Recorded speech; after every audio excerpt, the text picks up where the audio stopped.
Xavier Lacombe, effectivement, est intervenu en commission des finances, comme on vient de l'entendre, pour exprimer nos réserves sur ces ouvertures de postes. Au-delà, à travers de ce rapport, se posent un certain nombre de questions relatives à la gestion du personnel, dont on a vu lors de l'examen du budget que les effectifs ont augmenté entre le BP 2018 et le BP 2019, de 68 agents.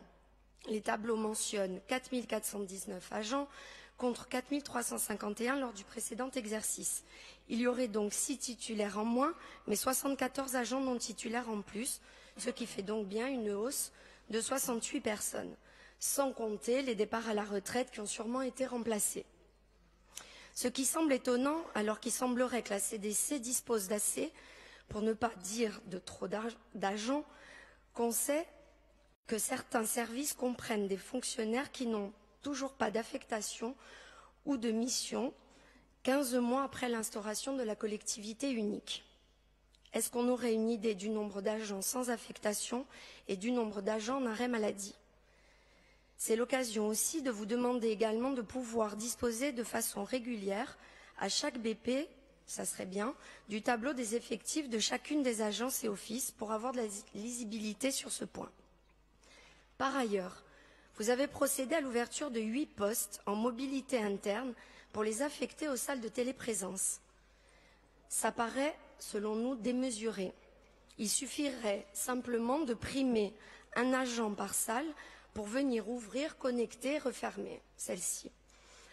Ça se fait déjà à Bastia. À Corté, il y a le musée en face de la salle avec des fonctionnaires territoriaux. Nous ne comprenons pas ce choix et souhaiterions être informés de vos intentions. Enfin, concernant l'organigramme, la version officialisée en septembre 2018 a-t-elle déjà ou a-t-elle vocation à évoluer?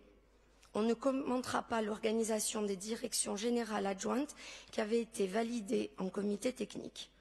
En revanche, quelles sont les prérogatives de la nouvelle direction de la sûreté, de la sécurité et du protocole? Est-ce pour assurer, entre autres, votre sécurité lors de vos déplacements, directement attachés au cabinet de l'exécutif? Même interrogation sur le médiateur, le déontologue, la mission grand projet et les chargés de mission sur le suivi transversal, tous placés sous l'autorité hiérarchique du DGS. L'opacité qui entoure ces postes, dont on ne sait d'ailleurs pas s'ils sont pourvus ou à pourvoir, nous interpelle et nous conduit là aussi à vous interroger pour avoir des informations complètes.